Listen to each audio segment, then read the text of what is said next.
ওই দোকানী কি কৰি আছা? হা আমাৰ দোকানত মানে নতুন নতুন বস্তু আপডেট হৈছে তো এইফালে প্ৰথমত দেখাম আপোনালোকক ইয়া হল গা ধোৱা চাবোন হাৰমনিয়াম কি মনিয়ম হাৰমনিয়াম দেখ লিখা জানো জানো তাৰ পাছত ইয়াত আছে ডেটল যোনে যোনে লাগে ইপিনে আছে কাপোৰ ধোৱা চাবোন খেচাৰ আৰু আছে এইটো আছে বাচন ধোৱা চাবোন আৰু পিছত দেখাম আপোনালোকক এইবিলাক একদম বহুত আইটেম চানা ভাজা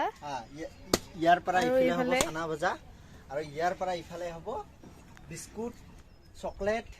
আৰু কিবা কিবি কোনফালে আৰু চাৰিওফালে আপোনালোকে দেখা পাব চিপছে আৰু এটা বস্তু আপোনালোকক দেখাম হেই চানা ৰাতিপুৱাৰ পৰা কেই টকা খালি 4 পেকেট খালো এয়া হল মাহাজনী 4 পেকেট খাল মানে 20 টকা নুকসান মানে নিজৰ দোকানত নিজে খাব লাগিব তেতিয়াহে প্ৰমোচন হ'ব ওহো হেনেকাহে কথা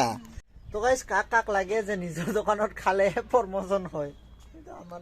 মাহাজনীৰ লাগে হেনেকা এইজনী